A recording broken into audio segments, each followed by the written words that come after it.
কাছে আসেন না, এভাবে আটকে দিয়েন না আমাকে। তোমাকে আর কত বোঝাতে হবে যে আমি এটা করতে পারবো না? তুমি খুব ভালো করেই জানো যে আমি তোমাকে ছোট ভাইয়ের মতো দেখি। আমাদের মাঝে দেবর আর ভাবির সম্পর্ক, তোমার আর আমার মাঝে। তাহলে তুমি কি করে বলতে পারছো এরকম কথা? তুমি কেন বুঝতে চাইছো না যে আমি তোমাকে কখনোই স্বামীর অধিকারটা দিতে পারবো না?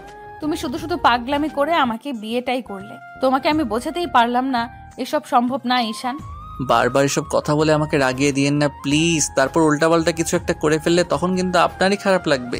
সেটা কি খুব বেশি ভালো হবে বলেন? আমি জানি আপনার কোথাও কোনো রিলেশন ছিল না, তাহলে কেন আমাকে স্বামী হিসেবে মেনে নিতে পারবেন না বলেন? কি সমস্যা আপনার আমাকে মেনে নিতে? বললামই তো, তোমার আমার মাঝে দেবর ভাবির সম্পর্ক ছিল, তাহলে কি করে মেনে নেব তোমাকে? আমি তো বলেই দিলাম এইসব মেনে নেওয়া সম্ভব না। তারপরেও তুমি কেন বুঝতে চাইছো না? তুমি বুঝতে পারছো না আমি তোমাকে ভালোবাসতে পারবো না, আর না তোমাকে নিজের সাথে মিশিয়ে নিতে পারবো।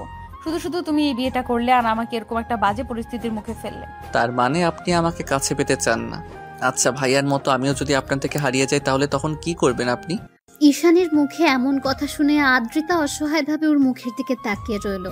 আদ্রিতার মুখটা নিমেষের মধ্যে কালো হয়ে গেছে। ঈশান বুঝতে পারলো আদ্রিতার ভেতরে একটা খারাপ লাগা কাজ করছে।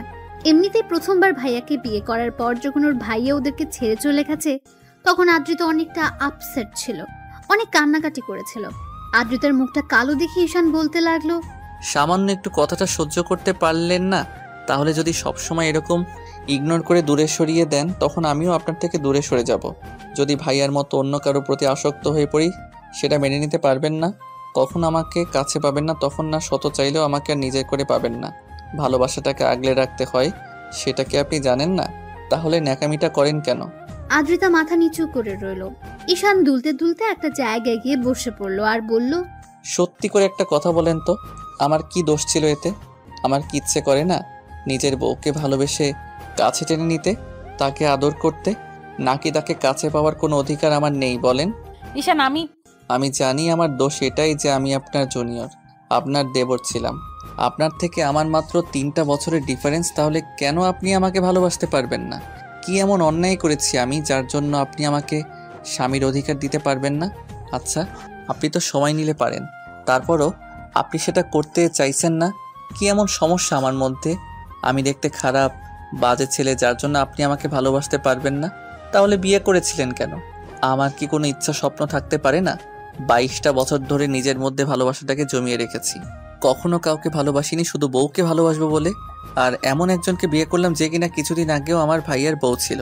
আর ভাইয়া এরকম একটা পরিস্থিতিতে ফেলে তার বউকে আমাকে বিয়ে করতে বাধ্য করলো। এই দোষটা কি আমার বলেন? আমি তো পরিস্থিতিটাকে মেনে নিয়েছিলাম, ভাগ্যটাকে মেনে নিয়ে আপনার সাথে সবটা নতুন করে সাজানোর চেষ্টা করেছিলাম। আপনি কি করলেন? আমার সবটা ভেঙে দিলেন। আমি বাসর ঘরে আসতেই আপনি আমাকে এমন রিজেক্ট করলেন। আসলে ভালোবাসাটা আমার জন্য না। আমি যদি আর 10টা ছেলের মতো বকাটে হতাম তাহলে আপনি ঠিকই আমাকে ভালোবাসতেন। আমার মধ্যে না কোনো বাজে নেশা আছে, না কোনো মেয়ের সাথে আমি রিলেশনে আছি। আসলে কি বলেন তো, আমি না এখন আপনার থেকে কোনো কেন জানি দূরেই থাকতে পারছি না, আর আপনি আমাকে এমন করে দূরে সরিয়ে দিচ্ছেন। প্লিজ ঈশান, এগুলো বলো না, আমি এগুলো শুনতে পারছি না। প্লিজ এসব বলো না। আজকে এগুলো আপনাকে শুনতেই হবে। আপনি যদি আমাকে বিয়েটা নাই করবেন তাহলে কালকে রাতেও আমাকে বলতে পারতেন আমি বিয়েটা করতাম না। সেটা না করে ঢং দেখিয়ে বিয়েটা করলেন, কিন্তু এখন আমাকে মানতে পারবেন না বলছেন। আমার কি কোনো ইচ্ছা স্বপ্ন নেই, নাকি আমার স্ত্রীর কাছ থেকে আমার কোনো চাহিদা থাকতে পারে না বলেন? ছি, তোমার চিন্তা ভাবনা এতটা বাজে। তুমি এসব চিন্তা আমাকে নিয়ে করতে পারো কি করে ঈশান? হ্যাঁ জানি আমি বাজে, আমি ফাজিল একটা ছেলে, ওই জন্য কেউ আমাকে কখনো ভালোবাসেনি। আমার চেহারাটা বাজে, ওই জন্য আপনি আমাকে ভালোবাসতে চাইছেন না তো। কিন্তু দেখবেন একটা সময় আপনি নিজে থেকে আমাকে ভালোবাসতে চাইবেন, তখন না অনেক বেশি দেরি হয়ে যাবে। হয়তো দূরে কোথাও হারিয়ে যাব, না হলে অন্য কারো মায়ায় পড়ে যাব। আমি আর এইভাবে নিজেকে কষ্ট দিব না। অনেক নিজের ভালোবাসাটাকে নিজের মধ্যে জমিয়ে রেখেছি, তারপরও কারো মাঝে সেটা বিলিয়ে দেইনি, শুধু বউকে ভালোবাসবো বলে। আর আজকে বাসর ঘরে আসার পর আপনি এমন কিছু বললেন, এসব কথা শোনার পর মনে হচ্ছে এই বিয়েটা না করাটাই আমার জন্য শ্রেয় ছিল। ঈশানের এরকম কথা শুনে আদ্রিতা ফ্যাল ফ্যাল করে ওর মুখের দিকে তাকিয়ে রইল। আদ্রিতা বুঝতে পারছে ঈশান ওর কথাগুলো শোনার পর কতটা কষ্ট পেয়েছে, যার জন্য সব কথা বারবার বলেই যাচ্ছে। ঈশান জানে আদ্রিতা এত সহজে কাছে আসতে দেবে না, না ওকে আদর করতে দেবে, যার জন্য ঈশানের প্রচন্ড পরিমাণে রাগও হচ্ছিল। তার উপর ঈশান এরকম একটা নেশার ওষুধ খেয়েছে, যার জন্য ওর ভেতর খুব উত্তেজনা কাজ করছে। ঈশান একটা নেশার দৃষ্টিতে আদ্রিতার দিকে তাকিয়ে আছে। আর যদি ওকে বারণ করে চলেছে, তাই ঈশান বেশ কিছুক্ষণ ওর দিকে তাকিয়ে রইল। তারপর একটা সময় ওর অনেকটা কাছে চলে গেল। আদ্রিতা পেছাতে পেছাতে দেয়ালের সাথে ঠেকে গেল। ঈশান আদ্রিতাকে জোর করে কাছে টেনে নেয়। আদ্রিতা একদম ভয় পেয়ে চুপসে গেছে।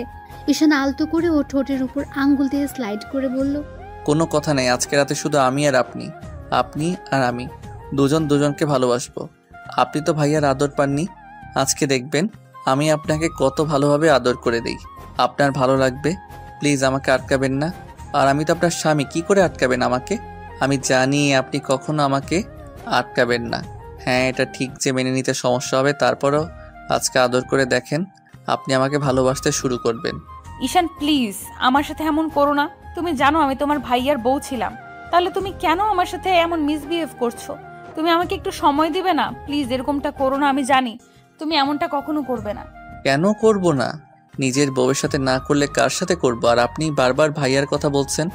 আপনি তো ভাইয়াকে ভালোবাসতেন না, ভাইয়ার ভালোবাসা পাননি। রিসেন্টলি আপনার ব্রেকআপ হয়েছিল, এই জন্য ভাইয়াকে জোরও করেননি আপনার সাথে কিছু করার জন্য। তাহলে আপনি তো আমাকে ভাইয়ার সাথে ডিভোর্স হয়ে যাওয়ার পরেও আপনি কোনো ভালোবাসতে পারবেন না বলেন? ঈশানের কথাগুলোতে আদ্রিতার দিকে কেমন চুপচাপ হয়ে গেল। ওর বলার মতো আর কিছুই নেই। এবার ঈশান ওর ঠোঁট জোড়া আলতো করে আদ্রিতার কপালে ছোঁয়ালো। আদ্রিতা চোখ জোড়া বন্ধ করে নিল। ঈশান ওর সারা মুখে কিস করতে লাগলো, যার জন্য আদ্রিতা ওকে আটকানোর চেষ্টা করলো।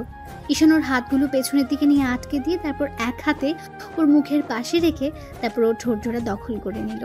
আদ্রিতা কোনো উপায় না পেয়ে একদম জড়সড় হয়ে গেল। আজকে প্রথম কোনো পুরুষের স্পর্শ আদ্রিতার ঠোঁটে পড়লো। ওর শরীরের মধ্যে যেন এক প্রকার কারেন্ট বয়ে গেল। ও একদম পাথরের মতো দাঁড়িয়ে আছে। ঈশান ওর ঠোঁটে পাগলের মতো কেস করতে শুরু করলো। আদ্রিতার নিঃশ্বাস ভারী হয়ে আসছে। ও জানতো না এমন করে ঈশান ওকে স্পর্শ করতে শুরু করবে। ঈশানের আব্বু আম্মু আদ্রিতাকে অনেক বুঝিয়েছে আর আদ্রিতাকে বিয়ে করে নিতে বলেছে। আর আদ্রিতা ওর ভাবি হলেও দেখতে অসম্ভব সুন্দরী। তার উপর রিসেন্টলি কয়েকদিন আগে ঈশানের ভাইয়া অন্য একটা মেয়ের সাথে পালিয়ে গেছে। কারণ ঈশানের আব্বু যখন ভাইয়ার সম্পর্কে জানতে পারে ও অন্য কোথাও বিয়ে করেছে আর সেই মেয়েটা এখন প্রেগনেন্ট, মেয়েটা সুইসাইড করার চেষ্টা করেছে, তখন আব্বু ভাইয়াকে তেজ্যপুত্র করে দিতে চাইলে ভাইয়া ওই মেয়েটাকে নিয়ে দেশের বাইরে চলে যায়, যার জন্য ঈশান প্রচন্ড পরিমাণে রেগে যায়। ওই রকম একটা কার্যকাণ্ডে আর শেষ পর্যন্ত সম্মান বাঁচানোর জন্য দায়িত্ব পড়ে ঈশানের ঘাড়ে। আর আদ্রিতাকে ঈশানের বিয়ে করতে হয়। ঈশানের আদ্রিতা দুজনেই বারণ করছিল। তারপর একটা সময় আব্বু অনেক রিকোয়েস্ট করতে আর ঈশানের বোন ওকে বোঝাতেই ঈশান ভাবে বিয়েটা করেই নেবে। আব্বুর সম্মান বাঁচাতে আর রাতে যেন ওদের মাঝে কিছু একটা হয় তার জন্য ঈশানের ছোট বোন প্ল্যান করে ওকে একটা নেশার ওষুধ খাইয়ে দিয়েছিল, যেন আদ্রিতা ওকে ছেড়ে যেতে না পারে। কারণ আদ্রিতা বিয়েতে রাজি ছিল না, শুধু আব্বুর রিকোয়েস্টে রাজি হয়েছিল। ওরা চেয়েছিল ওদের জন্য একটা বেবি চলে আসে, সেটা খুব শীঘ্রই, আদ্রিতা যেন ওদের ছেড়ে যেতে না পারে। এজন্য আম্মু আর ঈশানের বোন ওকে দুধ খাওয়ানোর নামে দুধের সাথে মিশে একটা নেশার ওষুধ খাইয়ে দেয়। ওষুধটার কাজ শুরু করতে আরম্ভ করলে ঈশানের বোন ওকে বাসর ঘরে পাঠিয়ে দেয়। ঈশান বাসর ঘরে এসে দেখে আদ্রিতা বিছানার উপর গোমটা দিয়ে বসে আছে। তারপর যখন উঠে এসে ওকে সালাম করতে যায় তখন ঈশান ওকে উঠিয়ে নেয়। তারপর বুকের সাথে জড়িয়ে ধরতে আদ্রিতা ওকে ছেড়ে দিয়ে কিছুটা দূরে সরে গেল। তখন ঈশান আর আদ্রিতার মাঝে কি কথা হলো সেটা তো আপনারা জানতেই পারলেন। তো ঈশান আদ্রিতার ঠোঁট জোড়া ছেড়ে দিয়ে ও সারা মুখে কিস করতে শুরু করে। তখন আদ্রিতা ওকে সরানোর জন্য বলতে শুরু করলো, ঈশান প্লিজ আমাকে ছেড়ে দাও, তুমি আমার সাথে এমনটা করতে পারো না। অন্তত তুমি তো আমাকে কয়েকটা দিন সময় দিবে, আমাকে একটু মানসিকভাবে প্রস্তুতি নেওয়ার জন্য। তুমি সেটা না করে এরকম করতেছো, প্লিজ আমাকে ছেড়ে দাও। মানসিকভাবে তৈরি হওয়ার জন্য অনেক সময় পাবেন। আজকে আমার আদর করতে ইচ্ছা করছে আপনাকে। আপনাকে কেউ আদর করেনি, আমি আমার ভার্জিন বউটাকে আজকে অনেক আদর করব, পরিপূর্ণতায় ভরিয়ে দেব। প্লিজ আমাকে বাধা দিয়েন না, তাহলে কিন্তু আপনারই কষ্ট হবে। আপনি আমার বুকের সাথে জড়িয়ে ধরে রাখেন, আমার সাথে রেসপন্স করেন, দেখেন আপনার ভালো লাগবে। আদ্রিতা কিছু বলে ওঠার আগে ঈশান ওকে কোলে তুলে নিল, তারপর ব্যাডে শুইয়ে দিল। আদ্রিতা কিছু বলার আগে ঈশান ওর সারা মুখে, নাকে, কানে, গলায় আর ঘাড়ে কিস করতে লাগলো। আর আদ্রিতা ভাবছে এই পাগলটাকে এখন কি করে শান্ত করবে, হয়তো পারবে না। আর এখন ঈশান ওর স্বামী, তাই চাইলে ওকে আটকানো সম্ভব না। আর আদ্রিতা ঈশানের শরীরের উত্তাপে বুঝতে পারছিল ও হয়তো নেশা করে এসেছে, না হলে যে ছেলেটা ওর সাথে ভালোভাবে কথাই বলতে পারতো না সে ছেলেটাই আজকে ওকে এমন করে স্পর্শ করছে। ঈশান পুরো মাতাল মাতাল হয়ে আছে। আর আদ্রিতা যদি এখন ওকে আটকানোর চেষ্টা করে তাহলে হয়তো প্রচন্ড পরিমাণে রেগে যাবে, তাহলে ঈশান ওর সাথে সবটাই করতে পারে। তাই আদ্রিতা চুপ করে রইল। ঈশানও সুযোগ পেয়ে আদ্রিতাকে আদরের মাত্রা বাড়িয়ে দিল। আদ্রিতার নিঃশ্বাসটা ভারী হয়ে আসছে, ওর বুকটা ক্রমশ ওঠানামা করছিল। আদ্রিতার গরম নিঃশ্বাসের শব্দে ঈশান বুঝতে পারছিল ও প্রচন্ড পরিমাণে উত্তেজিত হয়ে গেছে। তার উপর প্রথম কোনো পুরুষ ওকে স্পর্শ করেছে। ঈশান আদর করতে করতে নিচের দিকে নামলো। তারপর হুটহাট করে আদ্রিতার বুকের উপর থেকে শাড়ির আঁচলটা সরিয়ে দিতে ও চোখ জোড়া বন্ধ করে নিল। ঈশানও সাথে সাথে আদ্রিতার বুকের উপর ডিপলি কয়েকটা কিস করে দিল। ঈশানের স্পর্শে আদ্রিতার মধ্যে অজানা এক শিহরণ বয়ে গেল। ও প্রচন্ড পরিমাণে কেঁপে উঠল। আদ্রিতা আর থাকতে না পেরে ঈশানকে বুকের সাথে খুব শক্ত করে চেপে ধরল। আদ্রিতা থেকে প্রথম কোনো রেসপন্স পেয়ে ঈশানও বুঝে গেল এখন আর আদ্রিতা চাইলে ওকে বাধা দিতে পারবে না। তাই ঈশান আদ্রিতার শরীর থেকে সব কাপড়গুলো সরিয়ে নিয়ে কিস করতে লাগলো। ঈশানের প্রতিটা স্পর্শে আদ্রিতা কেঁপে কেঁপে উঠছিল আর দুই হাত দিয়ে ঈশানের চুলগুলো আঁকড়ে ধরেছিল। ও অনেকটা উত্তেজিত হয়ে গেছে। এমন পাগল করা স্পর্শগুলো আদ্রিতা সহ্য করতে না পেরে দাঁত দিয়েও ঠোঁটজোড়া কামড়ে ধরল। আদ্রিতা রেসপন্স না করলেও ঈশানকে আর আটকানোর চেষ্টা করছে না। ঈশান পুরো উত্তেজিত হয়ে গেছে। তারপর একটা সময় নিজেও শরীর থেকে সবটা খুলে ফেললো। তারপর আদ্রিতাকে আবার আদর করতে শুরু করলো। ঈশানের আদরের মাত্রাটা আস্তে আস্তে দ্বিগুণ হয়ে যাচ্ছে। আদ্রিতার থাকতে না পেরে রেসপন্স দিতে আরম্ভ করলো। তো একটা সময় ঈশান কিস করতে করতে আদ্রিতার নাভি অবধি চলে গেল। তারপর নাভি থেকে বেশ কিছুক্ষণ করে তাকিয়ে রইল। আদ্রিতার কিউট আর হট নাভিটা ঈশানকে আরো উত্তেজিত করে দিচ্ছিল। ঈশানের স্পর্শ না পেয়ে আদ্রিতা চোখ খুলল। ঈশান ট্যাপ ট্যাপ করে ওর নাভিটার দিকে তাকিয়ে আছে। এবার ঈশান আদ্রিতার মুখের দিকে তাকালো। তখন ও বলল, কি দেখো এমন করে? আপনার নাভিটা না অনেক কিউট আর হট, আর নাভির পাশের তিলটা না এত বেশি হট লাগছে যার জন্য আদর করে ভরিয়ে দিতে ইচ্ছা করছে। আদ্রিতা উত্তেজনার ঘোরেও ঈশানের কথাতে লজ্জা পেয়ে পুরো লাল হয়ে গেল। ও কিছু বুঝে ওঠার আগে ঈশান নাভিতে নাক ডুবিয়ে দিল। আদ্রিতা এবার ঘন ঘন নিঃশ্বাস ফেলতে লাগলো। ও বারবার ঈশানের চুলগুলো শক্ত করে দু হাত দিয়ে খামচে ধরেছে। পুরো রুমটা জুড়ে শুধু দুজনের নিঃশ্বাসের শব্দটাই ভেসে বেড়াচ্ছে। ঈশান আদ্রিতার নাভিতে কয়েকটা ডিপ কিস করলো আর সাথে অসংখ্য লাভ বাইট দিল। তাতে আদ্রিতা ঈশানকে আরো শক্ত করে ওর নাভির সাথে চেপে ধরলো। তারপর ঈশানও আর দেরি না করে আদ্রিতাকে ভালোবাসার গভীর স্পর্শ দিতে লাগলো। ওর প্রথম স্পর্শটা পেতে আদ্রিতা একদম শিউরে উঠলো আর ওকে শক্ত করে আঁকড়ে ধরলো। আদ্রিতার নখগুলো ঈশানের পিঠে বসে যাচ্ছে, সেদিকে ওর কোনো খেয়াল নেই। ঈশান শুধু ওকে স্পর্শের উপর স্পর্শ দিয়ে যাচ্ছে আর পুরো রুমটা জুড়ে শুধু দুষ্টু মিষ্টি কিছু শব্দ ভেসে বেড়াতে লাগলো।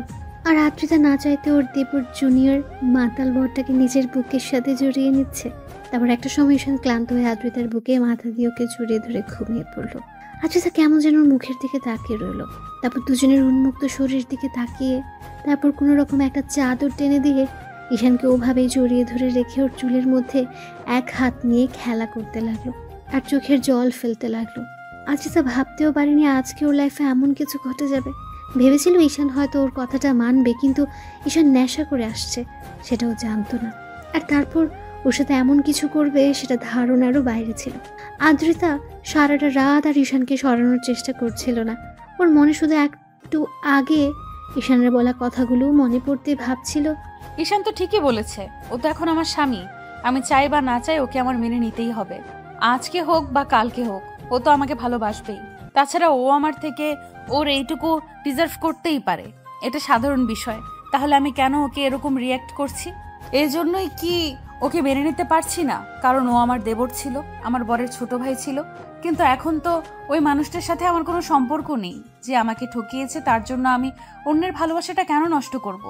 যে আমাকে কষ্ট দিয়েছে তার দেওয়া কষ্টটা আমি আরেকজনকে কেন দেব? হ্যাঁ, ওকে হয়তো মেনে নিতে কষ্ট হবে, কিন্তু আজকে ও যেটা জোরপূর্বক করেছে, এটা না করলে বুঝতেই পারতাম না। স্বামী স্ত্রীর মাঝে এত ভালো মুহূর্ত থাকতেই পারে। তাছাড়া একটা স্বামী তার বউকে এরকম করে ভালোবাসতে পারে। আর যখন আমার কাছে আসলো তখন এত বেশি অস্বস্তি লাগছিল, তাহলে এখন এরকমটা হচ্ছে কেন? ও আমার বুকে শুয়ে আছে, তারপরও তো আমি ওকে সরিয়ে দিচ্ছি না। তাহলে কি আমি ওকে ভালোবাসতে পারবো? আচ্ছা, যখন আমাকে আদর করছিল তখন তো আমি ওকে সরিয়ে দিতে পারলাম না। কি করব? আমি তো কিছুই বুঝতে পারছি না। ওকে ভালোবাসতে পারবো নাকি দূরে সরিয়ে দিব? তাছাড়া ও এখন আমার স্বামী, আমি কি করে ওকে দূরে সরিয়ে দিব? তার উপর আব্বু আম্মু আমাকে এত বেশি ভালোবাসে, নিজের মেয়ে ভাবে। আমি কি ওকে কষ্ট দিব? যার জন্য এরকম একটা পরিস্থিতিতেও এই বাড়িতে আবারও দ্বিতীয়বার বউ করে এনেছে। তাহলে কেন আমি ওকে মেনে নিতে পারবো না? এত ভালোবাসা যারা আমাকে দিয়েছে তাদের ছেলেকে আমি কি করে কষ্ট দিব? আদ্রিতা এরকম করে ভাবছিল, ওর চোখ দিয়ে পানি পড়ছে। ভাবতে ভাবতে অনেকটা রাত গভীর হয়ে যায়, আর আদ্রিতাও ঈশানকে বুকে নিয়ে ঘুমিয়ে পড়ে। পরদিন জানালার গ্লাস ভেদ করে ভোরের মিষ্টি রোদের আলো এসে আদ্রিতার মুখে পড়ল। আদ্রিতার ঘুমটা ভেঙে গেল। ও চোখ জোড়া খুলতে বুকের উপর কিছু ভারী একটা অনুভব করলো। দেখলো ওকে খুব শক্ত করে জড়িয়ে ধরেছে, আর বাচ্চাদের মতো ওর বুকে মুখ গুজে আছে। আদ্রিতার মুখে আপনা আপনি একটা হাসি ফুটে উঠল। আবার পরক্ষণে কালকে রাতের কথা ভাবতে ওর হাসি মাখা মুখটা লজ্জায় একদম লাল হয়ে গেল। খেয়াল করলো ঈশান ওকে এত শক্ত করে জড়িয়ে ধরে রেখেছে, যার জন্য মনে হচ্ছে ওর বুকের মধ্যেই ঢুকে যাবে। আদ্রিতা কিছুক্ষণ ওর মুখের দিকে তাকিয়ে রইল। আদ্রিতা বারবার কালকের রাতের কথা ভেবে লজ্জায় পুরো লাল হয়ে যাচ্ছিল, কারণ কালকে রাতে ঈশান ওকে এত এত বেশি আদর করেছে, যেটা আদ্রিতার কল্পনাতেও ছিল না। ঈশান ওকে এত বেশি গভীরভাবে স্পর্শ করেছিল যে এই মুহূর্তটাকে আদ্রিতা কখনোই ভুলতে পারবে না। আদ্রিতা খেয়াল করলো ঈশানের পুরো মুখে আর সারা শরীরে লিপস্টিকের অসংখ্য ছাপ, যেটা দেখে ওর বুঝতে বাকি রইল না কালকে রাতে কি একটা কাজ করে ফেলেছে। সাথে সাথে ওর মুখটা লজ্জায় লাল হয়ে যাচ্ছে। এবার আদ্রিতা নিজে নিজে বলতে আরম্ভ করলো, ইস, এগুলো কখন করলাম? এগুলো যদি এই পিচ্চিটা দেখে তাহলে তো ও পুরো লজ্জায় ফেলে দিবে। ও তো প্রশ্নের উপর প্রশ্ন করেই চলবে, বলবে আমি ওকে ভালোবাসি না, তাহলে ও আমাকে স্পর্শ করলে তখন ওকে আটকে দিলাম না কেন? এইসব বলে বলে তো পিচ্চিটা আমাকে লজ্জায় পুরো শেষ করে দিবে। কি করে পারলাম আমি এমন একটা কাজ করতে? আদ্রিতা কথাগুলো ভাবছে আর লজ্জা মাখা হাসি দিচ্ছে। আবার পরক্ষণে ওদের কয়েকদিন আগেরকার সম্পর্কের কথাটা ভেবে মুখটা কালো হয়ে গেল। আর কালকে রাতে ঈশান যে ওকে জোরপূর্বক কাছে টেনে নিয়েছে, সেটা ভেবে আদ্রিতা কিছুক্ষণ চুপ করে রইল। ঈশান ঘুমিয়ে আছে, আর আদ্রিতার মনে হলো এখন ফ্রেশ হওয়া দরকার। প্রায় 8টা বেজে যাচ্ছে, কিন্তু পিচ্চিটা ওকে ছাড়ছে না। তাই আদ্রিতা ঈশানকে একটু ধাক্কা দিয়ে ডাকতে লাগলো, ঈশান, এই ঈশান ওঠো, অনেক বেলা হয়ে গেছে, এখন ছাড়ো আমাকে। আদ্রিতার ডাকাডাকিতে ঈশান তো উঠলোই না, বরং ওকে একটু ধাক্কা দিতে ঈশান চোখ মুখ কুঁচকে ওকে আরো শক্ত করে জড়িয়ে ধরলো। ঈশানের এমন কর্মকাণ্ডে আদ্রিতা এবার ফিক করে হেসে দিল। ঈশানের মুখটা একদম বাচ্চাদের মতো লাগছিল, তার উপর লিপস্টিকের অসংখ্য ছাপে মুখটা পুরো লাল হয়ে আছে। আদ্রিতা বারবার ওকে ডাকতে লাগলো। তখন ঈশান বলতে আরম্ভ করলো, আম্মু যাও তো, আমাকে একটু ঘুমাতে দাও না, আমার অনেক ভালো লাগছে এভাবে ঘুমাতে। এই ফাজিল, আমি তোমার আম্মু না, তোমার ভাবি। ছাড়ো আমাকে, তুমি ঘুমাও, আমাকে অন্তত যেতে দাও। ঈশান আর কোনো কথা বলল না, তাই আদ্রিতা ওকে জোর করে ছাড়িয়ে নিল। তখন ঈশান কিছু একটা খুঁজতে লাগলো। আদ্রিতা কোল বালিশটাকে এগিয়ে দিলে ঈশান কোল বালিশটা জড়িয়ে ধরলো। আদ্রিতা বিছানা ছাড়তে বুঝতে পারলো শরীরে কিছু নেই, তাই কোনো রকম একটা চাদর পেয়েছি, তারপর ওয়াশরুমে চলে গেল। আদ্রিতা ওয়াশরুমে গিয়ে কিছুক্ষণ বেসিনের সামনে দাঁড়িয়ে নিজেকে দেখতে লাগলো। আদ্রিতা খেয়াল করলো ওর ঘাড়ে আর গলায় অসংখ্য কামড়ের দাগ, যার জন্য ওর প্রচন্ড লজ্জা লাগছিল। আবার যখনই মনে হচ্ছিল কামড়গুলো ওর জুনিয়র বরটা দিয়েছে, দুদিন আগেও যে ওকে ভাবে বলে ডেকেছে, আর কালকে রাতে সেই জুনিয়র দেবটাই ওকে এত বেশি ভালোবেসেছে। ঈশান আদ্রিতার পূর্বের সম্পর্কের কথাটা মনে হতে ওর মুখটা কালো হয়ে গেল।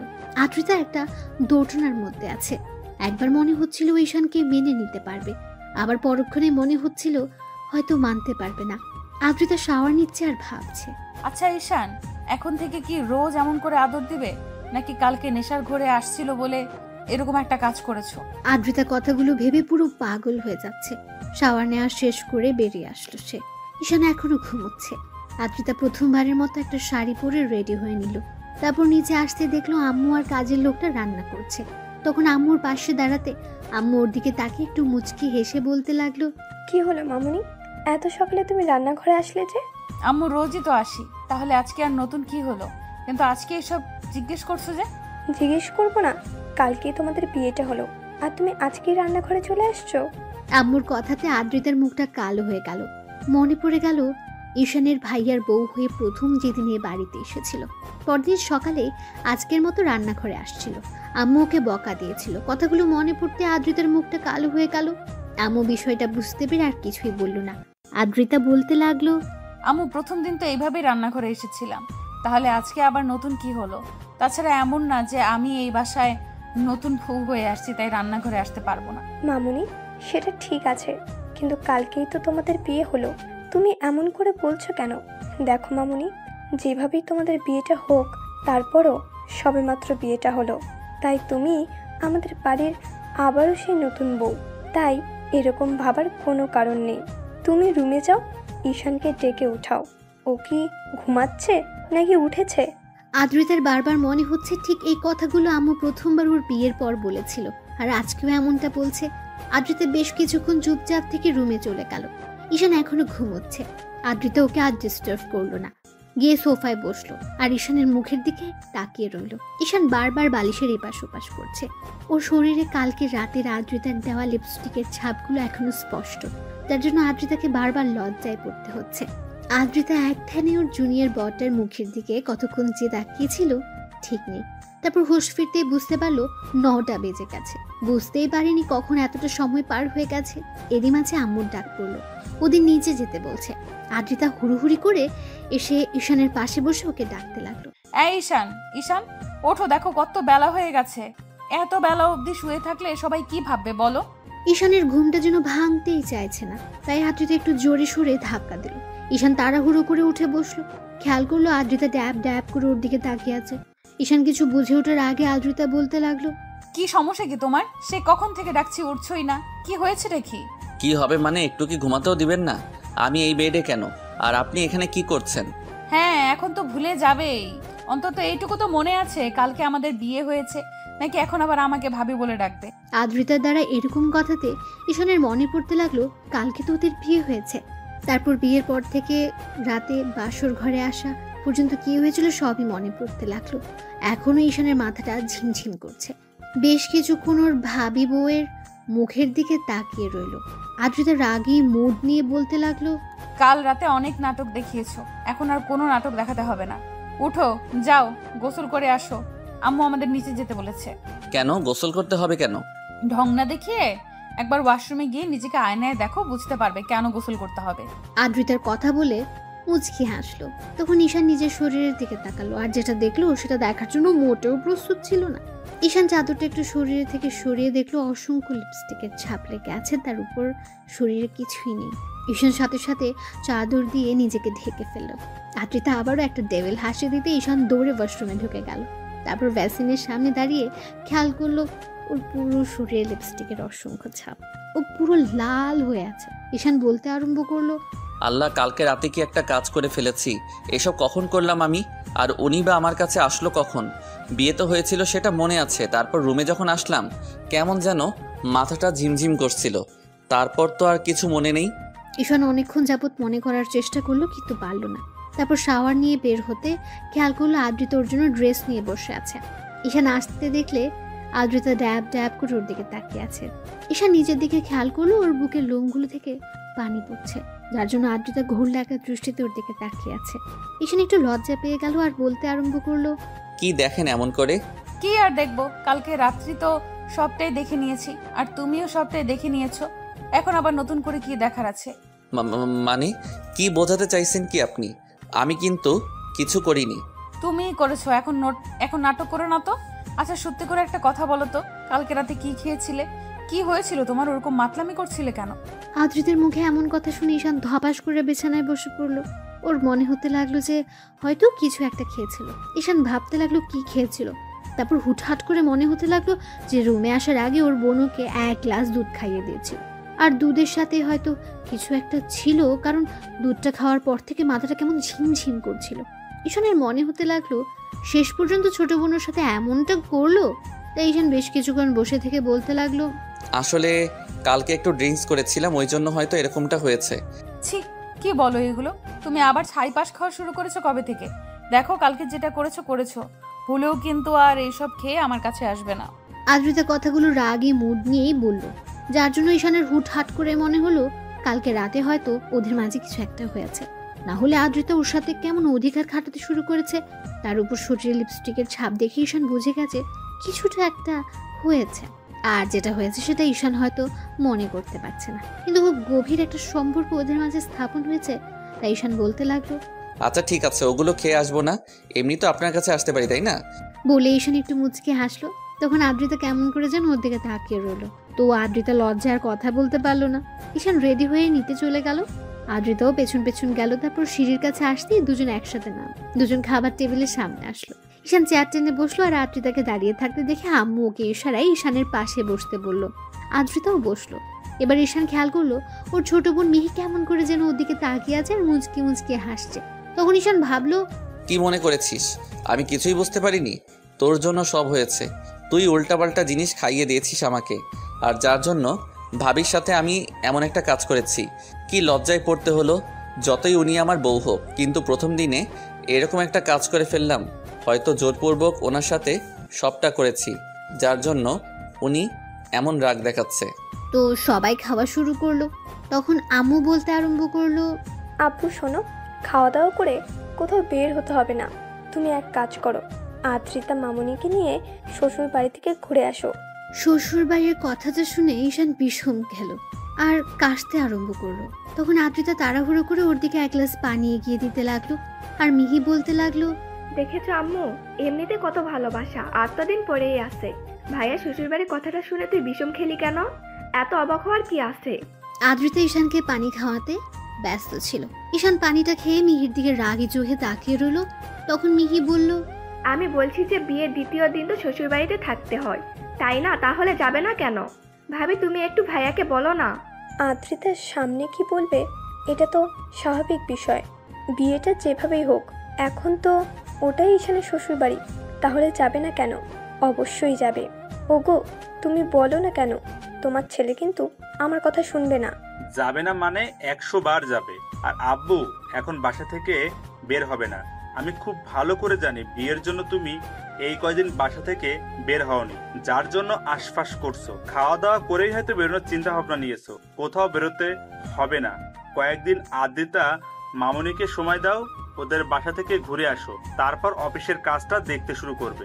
আব্বু অফিসের কাজ, তাও আবার আমি না করলে হয় না? এখনো তো পড়ালেখাটাই শেষ করতে পারলাম না। দেখো আব্বু, লেখাপড়া শেষ করতে পারোনি তাতে কি?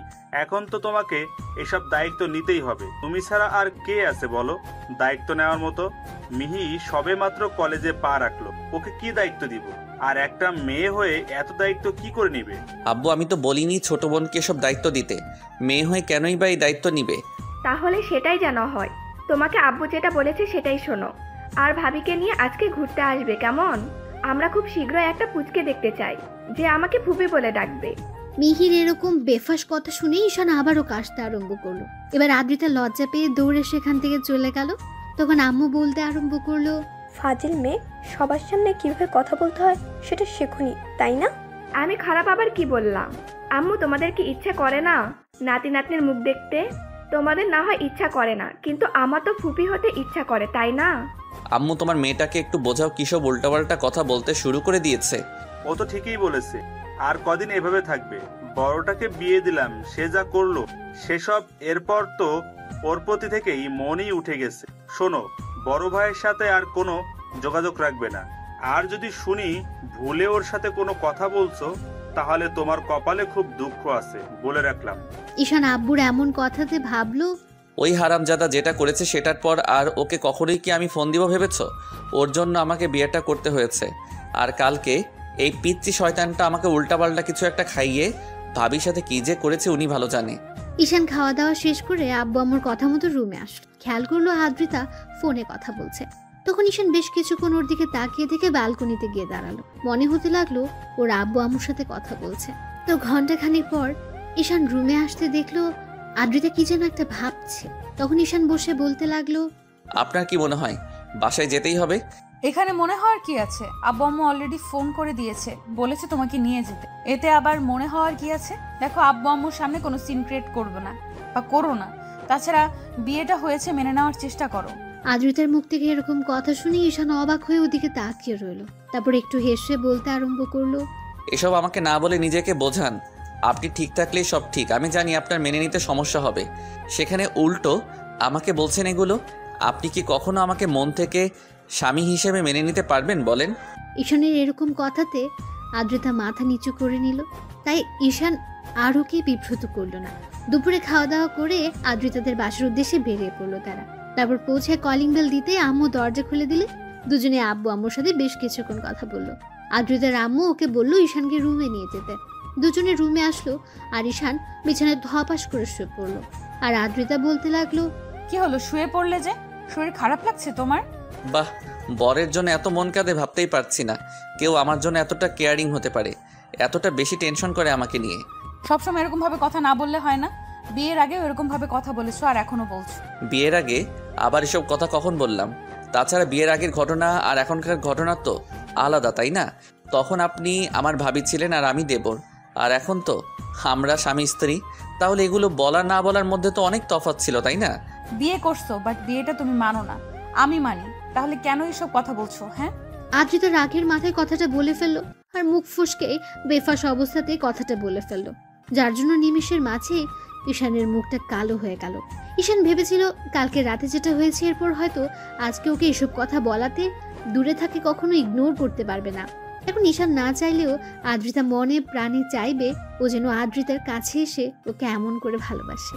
কিন্তু আদ্রিতার এরকম একটা কথা শোনার পর ঈশান ওর মুখের দিকে তাকিয়ে রইল, তারপর বলতে লাগলো, হ্যাঁ, ঠিকই বলেছেন। আমি চাইলেও তো আর হবে না, আপনাকে তো আমাকে মন থেকে মানতে হবে। জানি না মানতে পারবেন কি না। আদ্রিতাকে দেওয়ার মতো কোনো উত্তর নেই, তাই চুপ করে ওর মুখের দিকে কিছুক্ষণ তাকিয়ে রইল। ঈশান বাকিটা বিকাল ব্যালকনিতে দাঁড়িয়ে ফোন চালিয়ে কাটিয়ে দিল। সন্ধ্যা হতেই আদ্রিতার আপু বাসায় আসতে ঈশান গিয়ে ওনার সাথে কিছুক্ষণ কথা বলল। ওরা ঈশানকে অনেকক্ষণ যাবৎ বোঝালো আর বলল আদ্রিতা একটু রাগী, তাই ওকে মেনে নিতে সময় লাগবে। রাতে খাওয়া দাওয়া শেষ করে আবার কিছুক্ষণ আড্ডা দিয়ে ঈশান রুমে আসলো। তারপর খেয়াল করলো আদ্রিতার রুমে এসে শুয়ে আছে। ঈশান বেশ কিছুক্ষণ চুপ করে থেকে তারপর বিছানার একপাশে শুতে আদ্রিতা উল্টো পাশ ফিরে শুলো। আর আদ্রিতা ভাবতে লাগলো ঈশান এরকম কেন করছে। তারপর কিছুক্ষণ যেতে ঈশান নিজে নিজেই বলতে লাগলো, আপনি ওই দিক ফিরে শুয়ে আছেন কেন? আমার দিকে কি একটু তাকাতে পারেন না?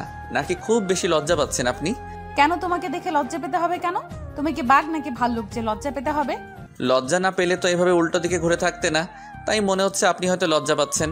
আচ্ছা, সত্যি করে একটা কথা বলেন তো, আপনি ওই দিকে ঘুরে আছেন কেন? আর এখন তো আমি আপনার স্বামী, আপনি আমার কাছে আসতেই পারেন, আর আমি তো আপনাকে কাছে পেতেই পারি, তাই না? ঈশানের এরকম কথাতে আদ্রিতা কিছুক্ষণ চুপ করে রইল। একটা সময় ঈশান একটু এগিয়ে যেতে আদ্রিতা চোখ বড় বড় করে ওর দিকে তাকালো। তখন ঈশান ওকে আলতো করে জড়িয়ে ধরতে আদ্রিতা কেমন যেন নিজেকে ছাড়িয়ে নেওয়ার চেষ্টা করলো। তখন ঈশান বলতে লাগলো, কি হলো? নিজেকে ছাড়িয়ে নিলেন যে?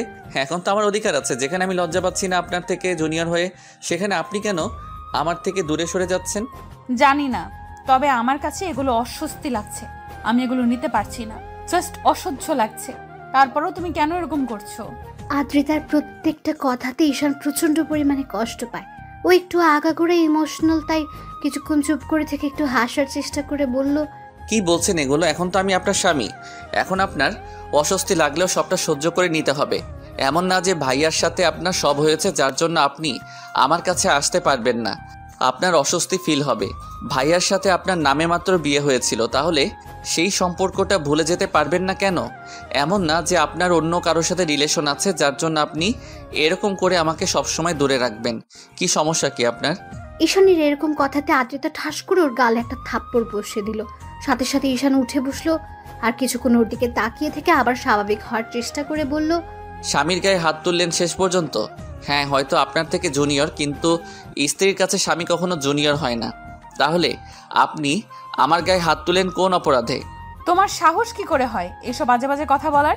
তোমার কি মনে হয় আমি আর 10টা মেয়ের মতো বাজে যে বিয়ের পরও অন্য কারোর সাথে সম্পর্ক রাখবো? ছি, তোমার চিন্তা ভাবনা যে এতটা নিচ, কালকে রাতে সেটা আমি বসে বুঝতে পেরেছিলাম। কালকে হয়তো নেশার ঘরে এসব করেছো, কিন্তু আজকে যে সজ্ঞানে এগুলো করবে সেটা আমি ভাবতেও পারিনি। আপনি ভুল বুঝছেন কেন? আমি তো আপনার স্বামী, এসব কথা আমাদের মাঝে হতেই পারে। তাহলে আপনি এটা কেন মেনে নিতে পারছেন না? আচ্ছা, সত্যি করে একটা কথা বলেন তো, আপনি কি বিয়েটা মন থেকে মানতে পারেননি, নাকি আমি আপনার থেকে জুনিয়র বলে আপনি এখন আমাকে মেনে নিতে চাইছেন না? বলেন। ঈশানের কথাতে আদ্রিতার মনে পড়ে গেল কালকে রাতে তো ঈশান এসব কথা বলেছিল। তার উপর কালকে নিজে থেকে ঈশানকে আটকানোর চেষ্টা না করলেও নিজের অনিচ্ছা সত্ত্বেও ওকে নিজের সাথে জড়িয়ে নিয়েছিল। সারা রাত ওকে বুকের সাথে জড়িয়ে নিয়ে ঘুমিয়েছে। তাহলে আজকে একটা দিন যেতে না যেতে ঈশানের সাথে এরকম ব্যবহার করছে। আদ্রিতা ভাবছে ঈশান কি করে এসব বাজে চিন্তা করছে। আদ্রিতা চুপ করে আছে। ঈশান প্রচন্ড পরিমাণে খারাপ লাগলো। ও উঠে গিয়ে ব্যালকনিতে দাঁড়ালো আর চোখ জোড়া বন্ধ করতে দুফোঁটা অশ্রু গড়িয়ে পড়লো। আদ্রিতার মনে হতে লাগলো, না না, এসব আমি কি করছি? ওকে ভালোবাসতে পারি না, কিন্তু ওকে কষ্ট দেওয়াটা আমার পক্ষে অন্যায়। তাছাড়া ও হয়তো আস্তে আস্তে আমার প্রতি দুর্বল হচ্ছে, আর কালকেও আমাকে বিয়ে করে নিয়েছে। আমি তো এখনো ওর স্ত্রী। তাহলে কি করে ওকে এমন করে গায়ে হাত তুলতে পারলাম? এত ভাবনা চিন্তার পরেও আজকে আমি ওর গায়ে হাত তুললাম। এটা আমি কি করলাম? কি করে করতে পারলাম? অর্ধেক রাত অবধি ঈশান ব্যালকনিতে দাঁড়িয়ে কাটিয়ে দিল। তারপর রুমে এসে কোনো রকম বিছানার একপাশে শুয়ে পড়লো। সকালে ঈশানের ঘুম ভাঙতে খেয়াল করলো আদ্রিতা ওর বুকে মুখ গুজে শুয়ে আছে। এমন কিছু দেখে ঈশান অবাক হলো, ওর দিকে তাকিয়ে রইলো। তারপর আদ্রিতার ঘুম ভাঙলো, দেখলো ঈশান ড্যাব ড্যাব করে তাকিয়ে আছে। আদ্রিতা তাড়াহুড়ো করে উঠে বসলো। ঈশান বলল, এত লজ্জা পাওয়ার কি আছে? নিজের স্বামীর বুকেই তো মাথা রেখে ঘুমিয়েছিলেন, তাহলে লজ্জা পাওয়ার কি আছে? দেখেন, এখন থেকে হয়তো আপনার একটু সমস্যা হবে আমাকে মেনে নিতে, কিন্তু আস্তে আস্তে ঠিক হয়ে যাবে, তাই এত লজ্জা পাওয়ার কিছু নেই। আদ্রিতা কিছু না বলে ওয়াশরুমের দিকে চলে গেল। ঈশান মুচকি মুচকি হাসতে লাগলো। এভাবে পুরো 5-6টা দিন ঈশান আদ্রিতার বাসায় ওর আব্বু আম্মুর কথাতে কাটিয়ে বাসায় ফিরলো। বাসায় ফিরে একটা দিন রেস্ট নিয়ে আব্বু ঈশানকে অফিসে যেতে বলল। তো পরদিন সকাল থেকে অফিসে যাবে ভেবে ঈশান তাড়াতাড়ি শুয়ে পড়ে। একটু পর আদ্রিতা এসে পাশে শুতে ঈশান ওর দিকে ফিরলো। সাথে সাথে আদ্রিতা একটু সরে যেতে গেলে ঈশান ওকে টান দিয়ে নিজের কাছে টেনে নিল। তারপর ওকে বুকের সাথে শক্ত করে জড়িয়ে ধরতেই আদ্রিতাকে ছাড়িয়ে নেওয়ার চেষ্টা করলে ঈশান বলতে লাগলো, ভালো না বাসতে পারেন, ইগনোরটা অন্তত করিয়েন না। সেদিন রাতের পর থেকে আমি আপনার স্পর্শগুলো এখনো ফিল করতে পারি। আপনি আমাকে ভালো না বাসেন, কিন্তু আমি আপনাকে যেমন করে ভালোবাসতে চাই আমাকে তেমন করে সুযোগ দেন। আমি কি সেই সুযোগটা পাবো না আপনার থেকে? আদ্রিতা তারপর ঈশানকে ছাড়িয়ে নেওয়ার চেষ্টা করলো। ঈশান বুঝতে পারলো ওর অস্বস্তি ফিল হচ্ছে, তাই ঈশান ওকে ছেড়ে দেয়। আদ্রিতা কিছুক্ষণ ওর দিকে তাকিয়ে থেকে বিছনা ছেড়ে উঠে গেল। এবার ঈশানের নিজের উপরে রাগ হচ্ছিল। তখন উঠে ওয়াশরুমে গিয়ে চোখে মুখে পানি দিল। তারপর বাসা থেকে বেরিয়ে যেতে গেলে আদ্রিতা ওকে কয়েকবার ডাকলো। ঈশান দাঁড়ালো না। খুব রাগ হচ্ছে আজকে। যে মেয়েটাকে বিয়ে করলো সে হয়তো ওর ভাবি ছিল, কিন্তু এখন তো ওর বউ। তাহলে আব্বু আম্মুর কথা দিয়ে তাকে মেনে নেওয়ার চেষ্টা করাটা কি ওর জন্য অপরাধ ছিল? কথাগুলো ভাবতে খুব রাগ হচ্ছিল। সারাটা রাত ঈশান বাসায় ফিরল না। অন্যদিকে টেনশন হচ্ছিল যে এমন করে ওকে ইগনোর করাটা ঠিক হয়নি। পরদিন সকালে ঈশান বাসায় ফিরতে কলিং বেল দিতে আদ্রিতা তাড়াহুড়ো করে উঠে গিয়ে দরজা খুলে দিল। এমন কিছু দেখে শুনে ঈশান অবাক হয়ে গেল। আর ঈশানকে কোনো প্রশ্ন করার আগে ও রুমের দিকে চলে গেল। ওর পেছন পেছন গেল ঈশান। গিয়ে কোনো রকম বিছানায় গিয়ে গায়ে এলিয়ে দিতে আদ্রিতা বলতে লাগলো, এই সারা রাত কোথায় ছিলে তুমি? তোমাকে কতবার কল করেছি, একটাবার দেখো। যেখানে থাকি আপনাকে অত টেনশন করতে হবে না, এত ভালোবাসা দেখাতে হবে না। যেটা সত্যি নয় সেটা দেখে কি লাভ বলেন? ঈশানের কথাতে আদ্রিতা মাথা নিচু করে নিল। ঈশান কিছুক্ষণ চুপচাপ রেস্ট নিয়ে তারপর অফিস টাইম হতে কোনো রকমের রেডি হয়ে খাওয়া দাওয়া করে বেরিয়ে পড়লো। আর আদ্রিতাকে একটাবার বলেও গেল না, যার জন্য ওর মন খারাপ হলো। আবার পরক্ষণে মনে হলো ও তো ঈশানকে কাছে আসতে দিতে চায় না, তার উপর স্বামী হিসেবে মানেই না। সেদিন রাতে হয়তো জোর করে তার কাছে এসেছিল, কিন্তু সেদিনের পর থেকে আর ঈশানকে তেমন করে কাছে টেনে নিতে পারেনি সে। ওই রাতে ওদের মাঝে যাওয়া হয়েছিল, তারপর আর কখনো ঈশান ওকে জোর করেনি, কিংবা আদ্রিতার কাছেও আসেনি। ঈশান অফিসে গিয়ে কোনো কাজে মনোযোগ দিতে পারছিল না। বারবার আদ্রিতার করা অবহেলা কথাগুলো মনে হচ্ছিল। ঈশান চুপচাপ বসে রইল। তারপর দুপুর টাইম হতে অফিস ছেড়ে বেরিয়ে গেল। কিছুক্ষণ একটা নদীর পাড়ে বসে একা একা কথাগুলো ভাবলো। মাঝে ঈশানের বন্ধু রাজ ওকে কল করলো। তখন রিসিভ করে বলতে লাগলো, নদীর পাড়ে আসি, চলে আয়, আর প্রশ্ন করিস না। ঈশান কলটা কেটে দিল। তো 15 মিনিট পরে রাজ আসলো। ঈশান অন্যমনস্ক হয়ে বসে আছে, গায়ে অফিসের ড্রেস। রাজ গিয়ে ঈশানের পাশে বসলো। ঈশান একটাবার ওর দিকে তাকালো। তখন রাজ বলতে আরম্ভ করলো, বুঝতে পারছি কোনো এক কারণে মন খারাপ, তো বল মন খারাপের কারণটা কি ভাবি? ঈশান হ্যাঁ সুযোগ উত্তর দিল। তখন রাজ চুপ করে থেকে আবার জিজ্ঞেস করলো, চুপ করে থাকিস না, যেটা হয়েছে সেটা আমাকে বল। আমি জানি ভাবি হয়তো তোকে মেনে নিতে সময় নেবে, একটু ইগনোরও করবে। তার জন্য মন খারাপ করে থাকলে হয়? তোকে একটু বেশি বেশি ভালোবাসা দেখাতে হবে।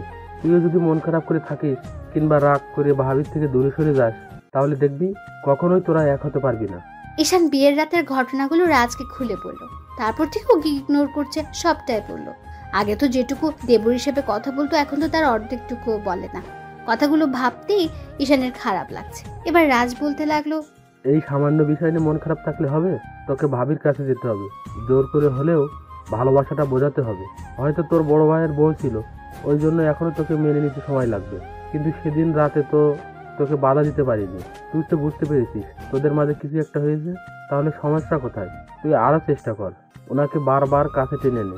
তারপর তোর স্পর্শগুলো যখন ওনার কাছে অনেক বেশি ভালো লাগবে, তখন তোকে দূরে সরাতে পারবে না।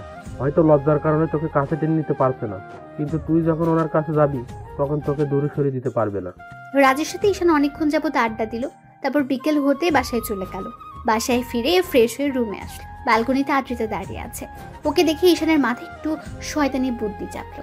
আর রাজের কথায় মনে হতে লাগলো, উনি যতই আমাকে ইগনোর করুক তাতে কি, একটা সময় তো দেবর ছিলাম, ওই জন্য হয়তো রাজের কথাটাই ঠিক যে আমাকে কাছে টেনে নিতে চাইছে না, কিন্তু কতদিন দূরে সরিয়ে রাখতে পারে সেটাও আমি দেখে নিব।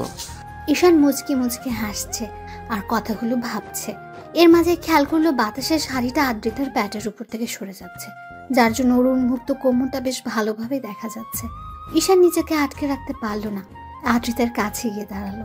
তারপর পেছন থেকে ঝাপটে জড়িয়ে ধরে ওর প্যাটের উপর 2 হাত রেখে তারপর চুলে মুখ গুজে দিল। আদ্রিতার সাথে সাথে চমকে উঠলো।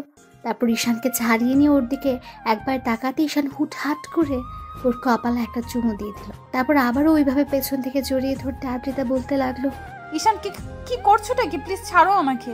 আর কতবার নিজেকে ছাড়িয়ে নেবেন, আর কতবারই নিজেকে আমার থেকে দূরে সরিয়ে দিবেন বলুন? আমি কি আপনার ভালোবাসাটা কখনোই পাবো না? আপনি আমাকে ভালো না বাসেন, আমি তো বাসি। আমাকে নিজের মতো করে বাঁচতে দেন। স্বামী কষ্ট পেলে সেই কষ্টটার জন্য স্ত্রীকে উপরওয়ালার কাছে কিন্তু জবাবদিহিতা করতে হবে, সেটা জানেন তো। তাই আমাকে দূরে সরানোর চেষ্টা করবেন না, তাতে আমি কষ্ট পাবো। ঈশান বোঝার। আমি জানি আপনি আমাকে স্বামী হিসেবে মানেন না, আমাকে বিয়েটা করতে চাইছিলেন না। আমি তো আপনাকে এখন ভালোবেসে ফেলেছি। বিয়ের প্রথম দিন রাতে আমি ওরকম উল্টাপাল্টা জিনিস খেয়ে এসে আপনাকে যেমন করে স্পর্শ করছি, সেই কথাগুলো তো আমি ভুলে যেতে পারছি না।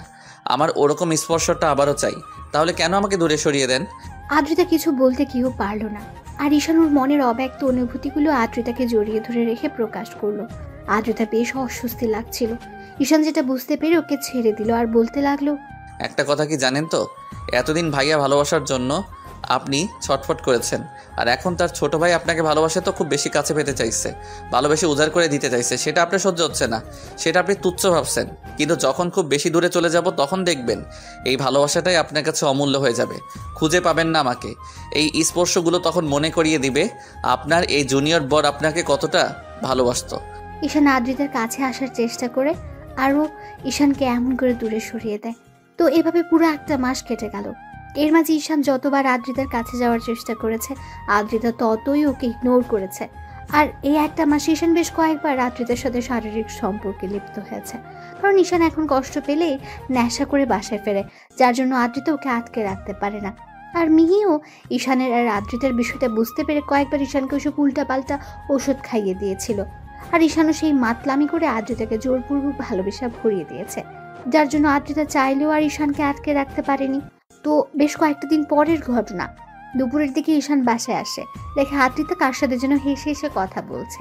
ঈশান বেশ কিছুক্ষণ ওর সাথে কথা বলার চেষ্টা করলে যখন আদ্রিতা কোনো রেসপন্স করছিল না, তখন ঈশানের বেশ খারাপ লাগলো। অন্যদিকে আদ্রিতা জানে ঈশানকে যদি একটু সুযোগ দেয় তাহলে ও দুষ্টুমি করতে শুরু করবে। এমনিতেই তো আর ঈশান অফিস থেকে ফিরে আসেনি, তাই আদ্রিতা ঈশানকে কোনো পাত্তা দিল না। ওর প্রচণ্ড পরিমাণ রাগ হয়ে গেল। কন্ট্রোল করতে না পেরে টেবিলের উপরে থাকা একটা কাচের গ্লাস নিয়ে দেওয়ালে ছুঁড়ে মারল। তারপর বাসা থেকে বেরিয়ে গেল। ঈশানের এরকম রাগান্বিত চেহারা দেখে আদ্রিতা ভয় পেয়ে গেল। ঈশানের প্রচণ্ড পরিমাণে খারাপ লাগলো। ভাবলো যে মানুষটাকে এত বেশি ভালোবাসে সে ওকে এরকম করে ইগনোর করছে। তো সারাটা দিন ঈশান আর বাসায় ফিরল না। রাত 12টার দিকে যখন মাতাল অবস্থায় বাসায় ফিরলো, তখন দরজা খুলতে ঈশান খেয়াল করলো আম্মু, আব্বু, মিহি আর আদ্রিতা ডাইনিং রুমে বসে আছে। ঈশান দুলতে দুলতে রুমের দিকে যেতে গেলে আদ্রিতা ওর কাছে আসলো। তারপর ওকে ধরতে গেলে ঈশান বলল, একদম আমাকে ছোবেন না, কোনো ভালোবাসা দেখাতে হবে না। আপনি আমাকে ভালোবাসেন না, এখন আব্বু আম্মুর সামনে ভালোবাসা দেখাতে হবে না। আপনি চাইলে বাড়ি চলে যেতে পারেন, আমি আর আপনাকে ডিস্টার্ব করব না।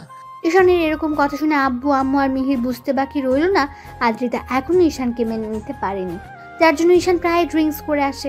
মিহি বিষয়টা খেয়াল করে কয়েকবার আব্বু আম্মুকে বললো, ওরা বিশ্বাস করেনি। কিন্তু আজকে স্বচক্ষে দেখার জন্য ওরা ডাইনিং রুমে বসেছিল। ঈশানের মুখ থেকে এমন কথা শুনতে আদ্রিতা মাথার নিচু করে ফেলল। আব্বু আম্মু ভেবেছিল আদ্রিতা হয়তো বিয়েটা মেনে নিয়েছে, কিন্তু এখনো যে ঈশানকে এত বেশি ইগনোর করে সেটা ভাবতেও পারিনি। ঈশান পড়ে যেতে নিলে আদ্রিতা আবার ওকে ধরতে লাগলো। ঈশান ওকে ছাড়িয়ে নিল আর বলতে লাগলো, একদম ছোবেন না আমাকে। আপনি আমাকে একটু ভালোবাসেন না, দরকার নেই আর আপনার ভালোবাসার। কেন বিয়ে করেছিলেন আমাকে? আমি তো অন্য একটা মেয়েকে বিয়ে করতে পারতাম, তাকেও অনেক ভালোবাসতে পারতাম। তাহলে কেন আপনি আমার লাইফে আসলেন? যেদিন থেকে আপনার সাথে বিয়ের কথা চলছে সেদিন থেকে আমি আপনাকে নিয়ে ভাবতে ভাবতে ভালোবেসে ফেলেছি। শুধু আপনাকে বোঝাতে পারলাম না কতটা ভালোবাসি। ঈশান, তুমি ড্রিঙ্কস করেছো? প্লিজ রুমে চলো, দেখো উল্টাপাল্টা কথা বলো না, আমি তোমাকে সবটা বুঝিয়ে বলবো। কি বোঝাবেন আপনি আমাকে?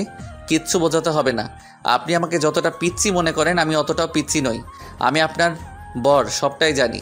স্বামীর ভালোবাসাটা আমি আপনাকে দিয়েছি, আর আপনি আমাকে বারবার দূরে সরিয়ে দিয়েছেন। দরকার নেই আর আমাকে এরকম করে সাহায্য করার। অনেক দয়া করেছেন আমার উপর, আর করতে হবে না। আপনি কালকে বাসায় চলে যাবেন আমার সাথে, আর আমার পরিবারের সাথে আপনাকে থাকতে হবে না। ঈশান কথাগুলো বলে নিজেকে ছাড়িয়ে নেওয়ার চেষ্টা করলো। আদ্রিতা জোরপূর্বক ওকে রুমে নিয়ে শুয়ে দিতে গেলেই ঈশান হঠাৎ করে ওকে জড়িয়ে ধরলো। আদ্রিতা টাল সামলাতে না পেরে ঈশানকে নিয়ে বিছানায় পড়ে গেল। ঈশান উপরে আর আদ্রিতা নিচে। দুজনে বিছানায় পড়তে আদ্রিতার ঠোঁটের সাথে ঈশানের ঠোঁট জোড়া লেগে গেল। ঈশান আদ্রিতার মিষ্টি ঠোঁটের ছোঁয়া পেতে স্পর্শ দিতে আরম্ভ করলো। আদ্রিতা নিজেকে ছাড়িয়ে নেওয়ার চেষ্টা করলে ঈশান ওকে নিজের সাথে আরো শক্ত করে চেপে ধরে কেস করতে আরম্ভ করলো। তারপর আস্তে আস্তে পুরো আদর করে ভরিয়ে দিতে লাগলো। আর বাকি রাতটা জুড়ে আদ্রিতার অনিচ্ছা সত্ত্বেও ঈশান ওকে ভালোবাসার আদরে আদরে ভরিয়ে দিল। তো পরদিন সকালে উঠে ঈশান ফ্রেশ হয়ে নেয়। তারপর নেশা কাটলে রাতের কথা মনে পড়তে নিজের ভেতর খারাপ লাগা কাজ করে। যে মেয়েটা ওকে ভালোবাসতে পারবে না তার সাথে ও জোর করে এসব করে ফেলে বারবার। ঈশানের ইচ্ছে হয় না আদ্রিতার ইচ্ছের বিরুদ্ধে এসব করতে, কিন্তু আবার কখনো খুব বেশি রাগ হলে আদ্রিতাকে জোর করে কাছে টেনে নেয়। কারণ ঈশানের বন্ধুরা ওকে তেমনটাই বলেছে, যার জন্য ঈশান আর থাকতে পারে না। তার উপর যখন থেকে ও ঈশানকে স্পর্শ করছে তখন থেকে ঈশান ওকে কাছে পাওয়ার জন্য পাগল হয়ে উঠছে। তো আদ্রিতা মুখ ভার করে রুমে বসে আছে, তখন ঈশান এসে ওর পাশে বসলো। তখন আদ্রিতা একবার ওর দিকে তাকালে ঈশান বলতে লাগলো, কালকে রাতের জন্য সরি। আর শুধু কালকে রাত নয়, আপনার লাইফটাকে এভাবে নষ্ট করে দেওয়ার জন্য আমি সরি। হয়তো সরি বলাটা এসবের জন্য অনেক কম। আসলে আমি বুঝতে পারিনি আপনি এতগুলো দিনেও আমাকে মেনে নিতে পারবেন না, হয়তো আর কখনো মানতে পারবেন না। আচ্ছা, আপনি একটা কাজ করতে পারেন, বাসায় চলে যেতে পারেন। এখানে থাকলে তো আমি আপনাকে প্রতিনিয়ত টর্চার করব। এখন সজ্ঞানেই বলছি, আপনি বাসায় চলে যান। আর আমি কখন আপনার সাথে কি করে ফেলি তার ঠিক নেই। আর যেটা হয়েছে তার জন্য আমি আপনার কাছে মাফ চাইছি। প্লিজ আপনি এগুলো মনে রাখবেন না। ঈশান কথাগুলো বলে বাসা থেকে বেরিয়ে গেল। আব্বু আম্মু মিহি নিচে বসেছিল। ঈশানকে বেরিয়ে যেতে দেখে মিহি বারবার ওকে ডাকলো, তারপরও ঈশান শুনলো না। তো পুরোটা দিন ঈশান বাইরে কাটিয়ে বাসায় আসলো। তারপর আসতে দেখলো আদ্রিতা বাসাতে নেই, যার জন্য ঈশান একবার আব্বু আম্মুকে জিজ্ঞেস করতে গিয়েও জিজ্ঞেস করলো না। তারপর খাবার খেয়ে টেবিলে গিয়ে বসতে আম্মু কিছুক্ষণ ওর মুখের দিকে তাকিয়ে রইল। আজকে ঈশান সন্ধ্যার দিকেই বাসায় ফিরে এসেছে। সবাই ওর দিকে তাকিয়ে আছে দেখে বলতে লাগলো, এমন করে তাকিয়ে থাকার কি আছে? আমি কোনো এলিয়েন নাকি যার জন্য তোমরা এমন করে তাকিয়ে আছো? তো এভাবে 4-5টা দিন কেটে গেল। ঈশান এই কয়েকটা দিন আর আদ্রিতাকে কলও করলো না আর ওকে আনতেও গেল না। অন্যদিকে আদ্রিতা এখন মন খারাপ করে বসে থাকে। আদ্রিতা কয়েকটা দিন ধরে ভেবেছে ঈশানকে কেন মানতে পারছে না, ও পুরো একটা দোটানার মধ্যে আছে। তো এভাবে আরো কয়েকটা দিন কেটে যেতে ঈশান সিদ্ধান্ত নিল ব্যবসার কাজে বাইরে চলে যাবে। কয়েকটা দিন বাইরে থেকে ঘুরে আসলে হয়তো আদ্রিতার মায়াটা কাটাতে পারবে। কারণ ওকে যতবার স্পর্শ করেছে সেই স্পর্শগুলো ঈশানের মনে গেঁথে গেছে। তাই ঈশানের বেহায়া মনটা বারবার আদ্রিতার কাছে ছুটে যাচ্ছে, কিন্তু তারপরও নিজেকে আটকে রাখে। খুব বেশি কষ্ট হয় যাকে ভালোবাসে তাকে ছেড়ে দূরে থাকতে, কারণ মানুষটাকে বড্ড বেশি ভালোবেসে ফেলেছে সে। ওদের মাঝে আগে কি সম্পর্ক ছিল, বিয়ের আগে ওরা কি কাকে কেমন ভাবে দেখেছে সেটা নিয়ে ঈশান ভাবে না। ঈশান আদ্রিতাকে ভালোবাসে, সেটা ওর কাছে শেষ কথা। যেই ভাবা সেই কাজ। ঈশান মনে এক প্রকার আকাশ সমান কষ্ট নিয়ে 2 দিন পরে ব্যাংককের উদ্দেশ্যে রওনা দেয়। তারপরে সেখানে প্রায়ই 1 মাস ব্যবসার বাহানা দিয়ে পড়ে রইল। এর মাঝে আদ্রিতার সাথে ঈশানের কোনো কথা হয়নি, না ঈশান ওর সাথে কোনো কথা বলার চেষ্টা করেছে। অবশ্য কয়েকবার বাসা থেকে জিজ্ঞেস করেছে আদ্রিতার সাথে কথা হয়েছে। ঈশান ততবার বিষয়টা এড়িয়ে গেছে। ঈশান এখন আর চায় না যে মেয়েটা ওকে ইগনোর করে, ওকে বোঝার চেষ্টাও করে না, তাকে নিয়ে অন্তত আর ভাবতে। দিনে কাজে ব্যস্ত থাকায় হয়তো আদ্রিতার কথাগুলো মনে পড়ে না, কিন্তু প্রত্যেক রাতে ওর মনে পড়ে যায়। সেদিন রাতেও ঈশান আদ্রিতাকে স্পর্শ করেছিল। কথাগুলো ভাবলেই বুকের ভেতরটা মুচড়ে যায়। এভাবে পুরো 1.5 মাস ঈশান ব্যাংককে কাটিয়ে তারপর সব কাজ শেষ করে বাসায় ফেরলো। আর ওদের বিয়ে হয়েছে প্রায় 3টা মাস কেটে গেছে। তো সেদিনের পর থেকে আদ্রিতা ঈশানের সাথে কোনো যোগাযোগ করার চেষ্টাও করেনি, আর খোঁজখবর সেটা তো দূরে থাক। ঈশান মাঝে মধ্যে খেয়াল করেছে আদ্রিতা অনলাইনে অ্যাক্টিভ আছে, তারপরও আর ওকে কোনো মেসেজ করেনি। অন্যদিকে আদ্রিতা ঈশানকে নিয়ে ভাবে না, সেটা ঈশান খুব ভালো করে বুঝে গেল। বাসায় আসার পর যখন আব্বু আম্মু জিজ্ঞেস করছিল আদ্রিতার সাথে কথা হয়েছিল কিনা, তখন ঈশান বলেছিল, আম্মু সবেমাত্র বাসায় আসলাম আর এসব কথা জিজ্ঞেস করতে শুরু করে দিয়েছ? এমন না যে তোমরা বিষয়টা জানো না, তাহলে এত কেন জিজ্ঞেস করতে হবে? আব্বু, তুই এভাবে কথা বলছিস কেন? আমি তো শুধু জিজ্ঞেস করলাম মাত্র, আর তুই রেগে যাচ্ছিস কেন? দেখো আম্মু, আমি রাগ করছি না। এটা সামান্য বিষয়, যার সাথে আমার পুরো 2টা মাস যাবত যোগাযোগ নেই, তার সম্পর্কে আমি কি করে বলবো? তোমরাও তো একটাবার খোঁজ খবর নিয়ে দেখতে পারতে নাকি? আমার মতো রাগ করে খোঁজ খবর নেওয়াটা বন্ধ করে দিয়েছো। সবাই চুপ করে আছে, তাই ঈশান কথা না বাড়িয়ে রুমে চলে গেল। তারপর ফ্রেশ হয়ে রেস্ট নিতে লাগলো। এভাবে আরো কয়েকটা দিন কেটে গেল। ঈশান অফিসে বসে আছে, এর মাঝে আদ্রিতার বাসার নম্বর থেকে কল আসলো। বেশ কিছুক্ষণ বাজার পর ঈশান রিসিভ করলো। ওপাশ থেকে আদ্রিতার আম্মু বলতে আরম্ভ করলো, আব্বু কোথায় তুমি? কেন আম্মু, কোনো সমস্যা হয়েছে? আপনি এভাবে কথা বলছেন কেন? আপনার কণ্ঠটা কেমন যেন শোনাচ্ছে। কোনো সমস্যা হয়েছে আমাকে বলেন। আব্বু, তোমার বউ তো মাথা ঘুরে পড়ে গেছে, একটু আসতে পারবে তুমি? আদ্রিতার সম্পর্কে এরকম কথা শোনার সাথে সাথে ঈশানের বুকের ভেতরটা মোচড় দিয়ে উঠলো। ঈশান উঠে দাঁড়ালো আর বলতে আরম্ভ করলো, আম্মু কী সব বলো? কখন হয়েছে আর কিভাবে হলো? ও এখন কেমন আছে? এখন ভালো আছে। ডক্টর ইনজেকশন পুশ করে দিয়েছে আর বলেছে ও প্রেগনেন্ট। তুমি কি একটু আসতে পারবে আব্বু? আদ্রিতা প্রেগনেন্ট কথা শোনার সাথে সাথে ঈশানের হাত থেকে ফোনটা পড়ে গেল। ওর চোখ দিয়ে টপ টপ করে পানি পড়তে আরম্ভ করলো। ঈশান চেয়ারটায় বসে পড়লো। অন্যদিকে আদ্রিতার আম্মু ঈশানের কোনো রেসপন্স না পেয়ে কলটা কেটে দিল। ঈশান 5 মিনিট পরে তাড়াহুড়ো করে অফিস থেকে বেরিয়ে গেল। তারপর আব্বু আম্মুকে ফোন করে দিতে ওরা বিষয়টা জানতে পেরে অনেক খুশি হলো। আধা ঘন্টার মধ্যে ঈশান আদ্রিতার বাসায় আসতেই দৌড়ে রুমে গেল। আদ্রিতা বিছানায় আতশোয়া হয়ে বসে আছে। ঈশানকে দাঁড়িয়ে থাকতে দেখে আদ্রিতার আম্মু রুম থেকে বেরিয়ে গেল। ঈশান গুটি গুটি বায়ে গিয়ে আদ্রিতার সামনে দাঁড়াল। আদ্রিতা একবার ওর দিকে তাকিয়ে লজ্জা পেয়ে মাথাটা নিচু করে নিল। লজ্জায় আদ্রিতার গালগুলো লাল বর্ণ ধারণ করেছে। আদ্রিতা একদম জড়সড় হয়ে গেছে ঈশানকে দেখে, আর চোখগুলো কেমন যেন বন্ধ করে নিয়েছে। ঈশানের সেদিকে কোনো খেয়াল নেই। ও তাড়াহুড়ো করে আদ্রিতার সামনে বসলো। আদ্রিতা কিছু বুঝে ওঠার আগেই ঈশান ওর একটা হাত 2 হাতের মুঠোয় নিল। আদ্রিতা ভাবলো ঈশান হয়তো এখন ওকে বুকের সাথে জড়িয়ে ধরবে কিংবা হাতে চুমু দেবে, কিন্তু ঈশান ওর ধারণাটা ভুল করে দিল। এখন কেমন আছো? ঈশানের কথাতে আদ্রিতা ওর দিকে তাকালো। খেয়াল করলো ঈশানের চোখে পানি টলমল করছে। লজ্জা আদ্রিতা মাথা নেই। হ্যাঁ সূচক উত্তর দিতেই ঈশান আবার বলতে লাগলো, জানি আমার সাথে কথা বলার কোনো ইচ্ছা আপনার নেই, কিন্তু দেখো আমি তো কোনো অন্যায় করিনি। তোমাকে ভালোবেসেছি, আর এই বেবিটা তো তোমার আমার দুজনেরই, তাই না? আমি বুঝতে পারছি না কি বলবো।